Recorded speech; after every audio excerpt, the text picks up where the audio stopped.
Friends মই জেনিতা নাথ মোৰ অন্য এটি ভিডিঅ'লৈ আপোনালোক সকলোকে জনাইছোঁ স্বাগতম।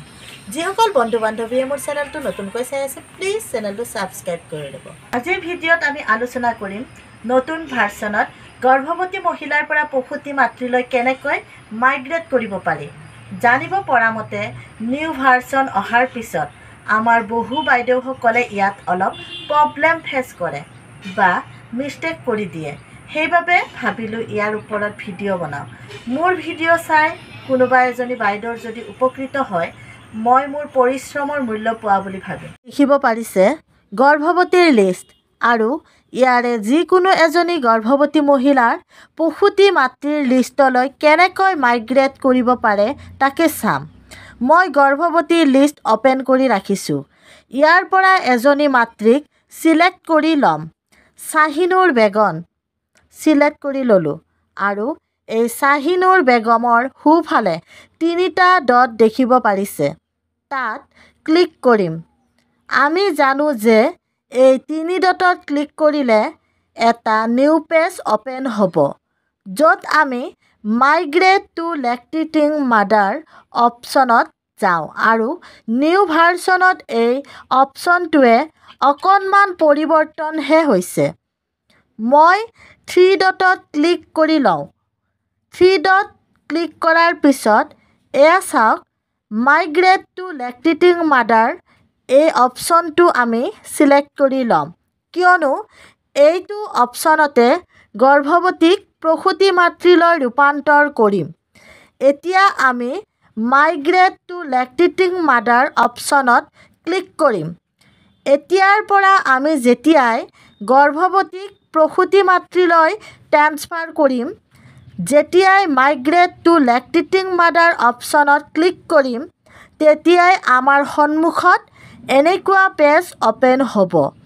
ইয়াত দেখিব পাৰিছে একেবাৰে ওপৰত to inter miscarriage abortion stillbirth details. যদি কোনোবা গৰ্ভৱতীৰ মিছকেৰেজ বা ষ্টিল বাৰ্থ হৈ থাকে তেতিয়াহে ইয়াত ক্লিক কৰিব।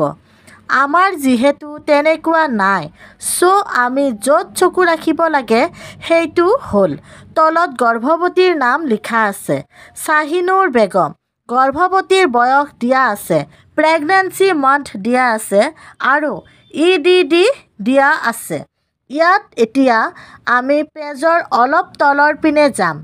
তলৰ ফালে আহি আমি দেখিব পাৰিছোঁ ডেট অফ ডেলিভাৰী ঘৰ, তাৰ পিছত আছে প্লেচ অফ ডেলিভাৰী আৰু তাৰ পিছত আছে জেণ্ডাৰ। এতিয়া প্ৰথমতে কাম কৰিম ডেট অফ ডেলিভাৰী অপশ্যনত। ইয়াত কিন্তু ডাইৰেক্ট ডেট টাইপ কৰিব নোৱাৰিম। ছাইডত থকা কেলেণ্ডাৰত ক্লিক কৰি বছৰ মাহ দিন চিলেক্ট কৰিলেই ইয়াত ডেলিভাৰী ডেট বহি যাব। আমি কেলেণ্ডাৰত ক্লিক কৰিম, অ'পেন হৈ গ'ল। এতিয়া আমি গৰ্ভৱতীৰ ডেলিভাৰী ডেট হিচাপে বছৰ মাহ দিন চিলেক্ট কৰিম, যেনে 24/5/2024। অ'কে কৰাৰ পিছত দেখিব ডেট অফ ডেলিভাৰীৰ ঠাইত আমি চিলেক্ট কৰা ডেট আহি গৈছে। ইয়াত আমাৰ আৰু দুটা নতুন কাম কৰিব লাগিব, সেইটো হ'ল place of delivery. Place of ডেলিভাৰীত দুটা অপশ্যন আছে, হোম আৰু ইনষ্টিটিউচনেল ডেলিভাৰীত ক'ত হৈছিল, ঘৰত নে হস্পিটালত, সেইমতে আমি চিলেক্ট কৰিম।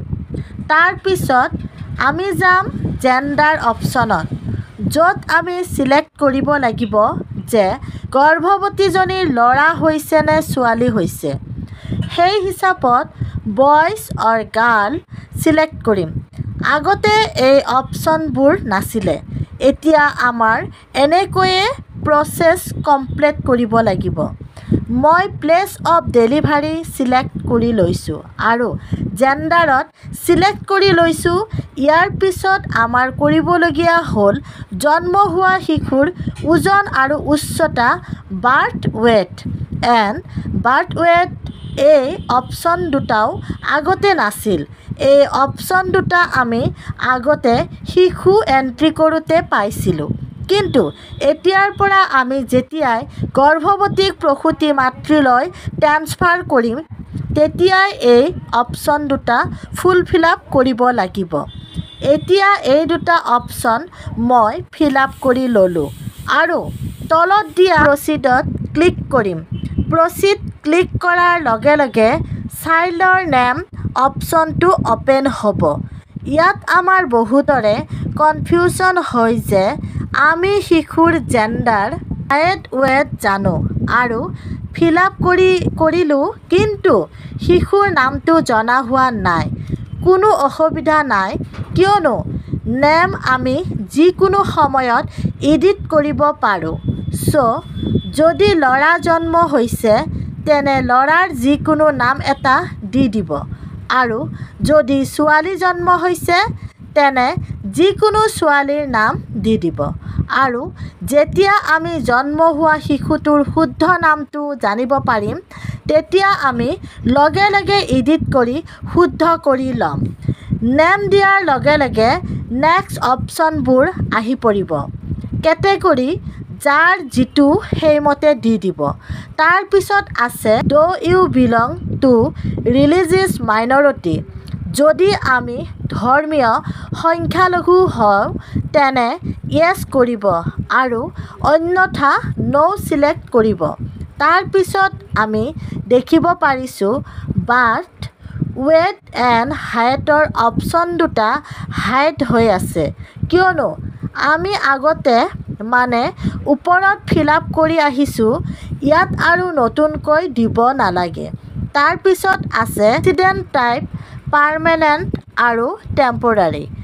আমাৰ যিহেতু প্ৰায়ভাগে পাৰ্মানেণ্ট, গতিকে পাৰ্মানেণ্ট অপশ্যনটো চিলেক্ট কৰিম আৰু তলত দিয়া ছাবমিট ক্লিক কৰি আমি আমাৰ নতুন ভাৰ্চনত গৰ্ভৱতীক প্ৰসূতি মাতৃলৈ ট্ৰেন্সফাৰ কৰিব পাৰিম। ইয়াত কনফিউজ হ'বলগীয়া কোনো কথা নাই।